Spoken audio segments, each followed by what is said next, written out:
আগামী সপ্তাহে 3 দিনের দিল্লি সফরে যেতে পারেন মুখ্যমন্ত্রী মমতা। চর্চায় মোদির সঙ্গে সাক্ষাৎ। চালকের সঙ্গে হোটেলে লুকিয়েছিলেন শিক্ষানবিশ আমলার মা, নামও বদলে ফেললেন। কিভাবে গ্রেফতার? 21-এর মেগা সভার তোড়জোড় তুঙ্গে। এই আবহেই কলকাতায় ফিরলেন অভিষেক। নিজের স্ত্রী ভেবে জনসমক্ষে অন্য মহিলাকে চুম্বন করতে গেলেন বাইডেন। Viral video. বিতর্কিত আইএএস পূজার বিরুদ্ধে এফআইআর দায়ের। পদ বাতিলের সুপারিশ ইউপিএসসির। দাঙ্গায় বিধ্বস্ত ব্রিটেন। রাস্তায় দাউ দাউ করে জ্বলল দোতলা বাস। হাতে লেখা বোর্ডিং পাস পেলেন কলকাতার বিমানযাত্রী। পুরনো সেই দিন মনে করালো মাইক্রোসফটের গোলযোগ। তৃতীয় ব্যক্তির কারণে সম্পর্কে ভাঙন। সেনগুপ্ত পদবী সহ যিশুর ছবিও মুছলেন নীলাঞ্জনা। আগামী সপ্তাহে 3 দিনের দিল্লি সফরে যেতে পারেন মুখ্যমন্ত্রী মমতা। চর্চায় মোদির সঙ্গে সাক্ষাৎ। পরিস্থিতির বদল না ঘটলে আগামী সপ্তাহে 3 দিনের দিল্লি সফরে যেতে পারেন মুখ্যমন্ত্রী মমতা বন্দ্যোপাধ্যায়।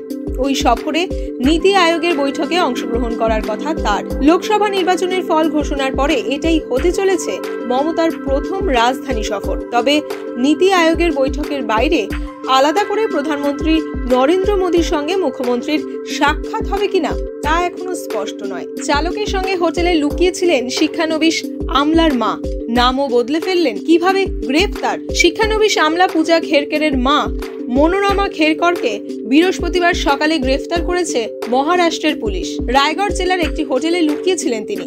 সঙ্গে ছিলেন গাড়ির চালকও। পুলিশ সূত্রে খবর, মনোরমা ভুয়ো পরিচয় দিয়ে নাম বদলে ওই হোটেলে গা ঢাকা দিয়েছিলেন, কিন্তু তার চেষ্টা সফল হয়নি। একটি পুরনো ভাইরাল ভিডিওর সূত্রে মনোরমাকে গ্রেফতার করা হয়েছে।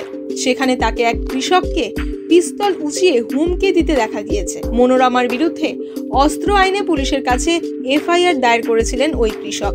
তারপর থেকেই মনোরমা পালিয়ে বেড়াচ্ছিলেন বলে জানিয়েছে পুনে পুলিশ। তার বিরুদ্ধে খুনের চেষ্টা সহ একাধিক ধারায় মামলা রয়েছে। পুনের আদালত তাকে আপাতত 2 দিনের জন্য পুলিশি হেফাজতে থাকার নির্দেশ দিয়েছে। 21-এর মেগা সভার তোড়জোড় তুঙ্গে। এই আবহেই কলকাতায় ফিরলেন অভিষেক বন্দ্যোপাধ্যায়। শুক্রবার সকালে কলকাতা বিমানবন্দর থেকে বেরোতে দেখা যায় সর্বভারতীয় তৃণমূলের সাধারণ সম্পাদক অভিষেক বন্দ্যোপাধ্যায়কে। আগামী রবিবার 21শে জুলাই তৃণমূলের শহীদ সভার 48 ঘন্টা আগেই শহরে পা রাখলেন দলের শীর্ষ সেনাপতি। বেশ কিছুদিন ধরেই কোনো রাজনৈতিক কর্মসূচিতে দেখা যায়নি অভিষেক বন্দ্যোপাধ্যায়কে। কলকাতা ছেড়ে কিছুদিন কোথায় ছিলেন অভিষেক, সে বিষয়ে স্পষ্ট করে কিছু জানা যায়নি। লোকসভা নির্বাচনে ডায়মন্ড হারবার কেন্দ্র থেকে বিপুল ভোটে জয়ী হয়েছিলেন সর্বভারতীয় তৃণমূলের সাধারণ সম্পাদক অভিষেক বন্দ্যোপাধ্যায়। ভোটের পরপরই এক্স হ্যান্ডেলে পোস্ট করে তিনি জানিয়ে দিয়েছিলেন এবার কয়েকদিনের জন্য ছুটি নেবেন। নিজের স্ত্রী ভেবে জনসমক্ষে অন্য মহিলাকে চুম্বন করতে গেলেন বাইডেন। Viral video. এতদিন কথায় হোঁচট খাচ্ছিলেন জো বাইডেন, আর এবার তিনি হয়তো চোখেও ধোঁকা খেলেন। সম্প্রতি সোশ্যাল মিডিয়ায় বাইডেনের একটি ভিডিও ভাইরাল হয়েছে, যেখানে দাবি করা হচ্ছে নিজের স্ত্রী ভেবে তিনি অন্য একজন মহিলাকে চুম্বন করতে গিয়েছিলেন। পরে জিল বাইডেন এসে তাকে আটকান। উল্লেখ্য, জিল এবং সেই মহিলা উভয়ই নীল রঙের জ্যাকেট পরেছিলেন। এদিকে এমনিতেই ডেমোক্র্যাটদের মনে প্রশ্ন জেগেছে, জো বাইডেন ভোটে দাঁড়ালে কি তিনি জিততে পারবেন? এই আবহে বারাক ওবামাও সম্প্রতি মন্তব্য করেছেন, বাইডেনের ফের নির্বাচনে দাঁড়ানোর বিষয়টি গুরুত্ব সহকারে আলোচনা করা উচিত। বিতর্কিত আইএএস পূজার বিরুদ্ধে এফআইআর দায়ের। পদ বাতিলের সুপারিশ ইউপিএসসির। একের পর এক বিস্ফোরক অভিযোগ উঠে আসছে বিতর্কিত ট্রেনি আইএএস অফিসার পূজা খেরকরকে নিয়ে। পূজার বিরুদ্ধে এবার বড় পদক্ষেপ করল Union Public Service Commission. Trainee IAS officer Puja খেরকরের পদ বাতিলের প্রক্রিয়া শুরু করল ইউপিএসসি। ভুয়ো পরিচয়পত্র ব্যবহারের অভিযোগে পূজার বিরুদ্ধে এফআইআর দায়ের করেছে ইউপিএসসি। এক বিবৃতি প্রকাশ করে ইউপিএসসির তরফে জানানো হয়েছে, তদন্ত থেকে জানা গিয়েছে পূজা জালিয়াতি করে পরীক্ষার নিয়ম ভঙ্গের চেষ্টা করেছেন। সেই কারণে ইউপিএসসি পুলিশে এফআইআর দায়ের করেছে। পাশাপাশি তার বিরুদ্ধে একাধিক পদক্ষেপ শুরু হয়েছে। তার পদ বাতিলের জন্য নোটিশ ইস্যু করেছে সিভিল সার্ভিসেস। পূজার বিরুদ্ধে ক্ষমতার অপব্যবহার, অতিরিক্ত সুযোগ সুবিধে যা প্রাপ্যই নয়, ভুয়ো শংসাপত্র ব্যবহার করে সংরক্ষণের সুযোগ নেওয়া সহ বেশ কয়েকটি অভিযোগ উঠেছিল। অভিযোগ, ইউপিএসসি পরীক্ষায় তিনি দৃষ্টি প্রতিবন্ধকতা সংক্রান্ত সংরক্ষণের সুযোগ নিয়েছিলেন। পূজার বিরুদ্ধে সেই সব অভিযোগ প্রকাশ্যে আসার পর থেকেই শোরগোল পড়ে গিয়েছে। শুধু পূজাই নন, ক্ষমতার প্রভাব খাটানোর অভিযোগ উঠেছে তার মায়ের বিরুদ্ধে। তদন্তকারীদের আতশকাচের নিচে পূজার বাবাও। বৃহস্পতিবার পূজার মা মনোরমা খেরকরকে পুলিশ গ্রেফতার করে। পুরনো এক ভিডিওর সূত্র ধরে তাকে গ্রেফতার করা হয়েছে। বৃহস্পতিবার পুনে পুলিশ জিজ্ঞাসাবাদ করেছে পূজাকে। ট্রেনি আইএএস অফিসার পূজা আবার পুনের জেলা শাসক সুহাস দিওয়াসের বিরুদ্ধে হেনস্থার অভিযোগ তুলেছেন। সুহাসী পূজার বিরুদ্ধে প্রথম মহারাষ্ট্র সরকারের কাছে পূজার বিরুদ্ধে ক্ষমতার অপব্যবহারের অভিযোগ তোলেন। হাতে লেখা বোর্ডিং পাস পেলেন কলকাতার বিমান যাত্রী। পুরনো সেই দিন মনে করালো মাইক্রোসফটের গোলযোগ। 19 মে সকাল থেকে বিশ্বের বিভিন্ন প্রান্ত থেকে মাইক্রোসফট উইন্ডোজের সমস্যা নিয়ে একের পর এক অভিযোগ আসতে শুরু করেছে। হইচই হচ্ছে। তখন সংস্থা এক বার্তায় জানিয়েছে, ক্রাউড স্ট্রাইক আপডেট হওয়ার জন্য এই সমস্যা তৈরি হয়েছে। ঘটনার জেরে বিশ্বের নানা প্রান্তে বিভিন্ন সরকারি অফিস, ব্যাংক এবং বেসরকারি অফিসগুলোতে ব্যাপক প্রভাব পড়েছে। ভারতেও এর ব্যাপক প্রভাব পড়েছে। ব্যাংক, বিমান পরিষেবা ব্যাহত হয়েছে। সম্প্রতি নেট মাধ্যমে একটি পোস্ট ভাইরাল হয়েছে। মাইক্রোসফট উইন্ডোজের গোলযোগের জেরে এক বিমান যাত্রী জীবনে প্রথমবার হাতে লেখা বোর্ডিং পাস পেলেন।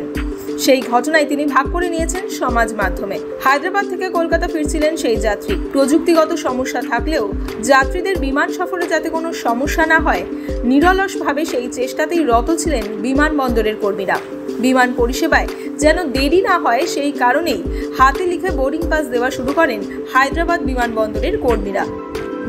দাঙ্গায় বিধ্বস্ত ব্রিটেন। রাস্তায় দাউ দাউ করে জ্বলল দোতলা বাস। ব্রিটেনের লিডস শহরে ব্যাপক দাঙ্গায় বিধ্বস্ত।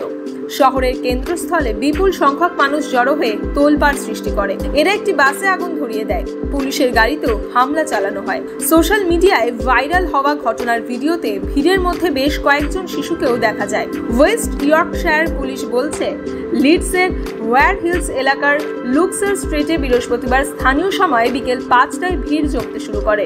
এর মধ্যে কিছু শিশুও ছিল। আচমকা জনতা ক্ষিপ্ত হয়ে ওঠে এবং কিছুক্ষণের মধ্যেই দাঙ্গা শুরু হয়। তবে এই হামলায় এখনো কারো হতাহত হওয়ার খবর পাওয়া যায়নি। তৃতীয় ব্যক্তির কারণে সম্পর্কে ভাঙন। সেনগুপ্ত পদবী সহ যিশুর ছবিও মুছলেন নীলাঞ্জনা। টলিউডের হ্যাপি কাপল বলেই সকলে চিনত তাদের।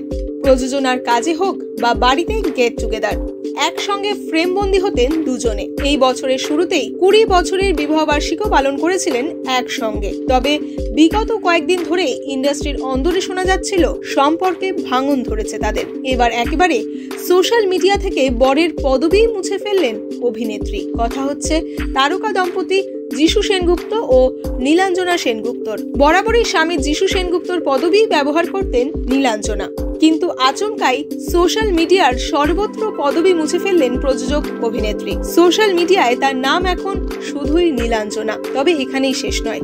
ইনস্টাগ্রামে যিশুর সঙ্গে ভাগ করে নেওয়া একাধিক রোমান্টিক ছবি ডিলিট করেছেন নীলাঞ্জনা। সম্পর্কের ভাঙনের কারণেই কি এই পদক্ষেপ নীলাঞ্জনার? কিন্তু কেন এই সম্পর্কে ভাঙন? শোনা যাচ্ছে যিশু ও নীলাঞ্জনার মাঝে অন্য ব্যক্তির আগমন ঘটেছে। মুম্বাইয়ে কাজের ব্যস্ততার মাঝেই নাকি অন্য কাউকে মন দিয়ে ফেলেছেন যিশু।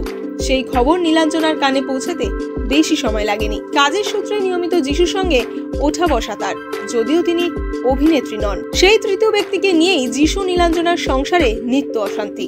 সম্প্রতি অসুস্থ হয়ে হাসপাতালে ভর্তি ছিলেন নীলাঞ্জনা। হাসপাতাল থেকে ফিরেই অভিনেত্রীর সোশ্যাল মিডিয়া জুড়ে মন খারাপের পোস্ট। নীলাঞ্জনা লেখেন, এই বছরটা জুড়ে থাকলো একের পর এক হারানো, একটার পর একটা ক্ষতিতে, একের পর এক যুদ্ধতে। কঠিন সময়ে জীবনের আসল রং দেখতে পেলাম। দেখলাম ভেঙে পড়লেও তার সুন্দর থাকা যায়। জানলাম আমায় ভালোবাসার এবং ঘিরে রাখার কত মানুষ আছেন। আমার জীবনের শক্তির স্তম্ভ, হৃদস্পন্দন হলো সারা, জারা এবং চন্দনা। তোমাদের ভালোবাসি। যারা যোগাযোগ করার চেষ্টা করেছিলেন তাদেরকে অসংখ্য ধন্যবাদ।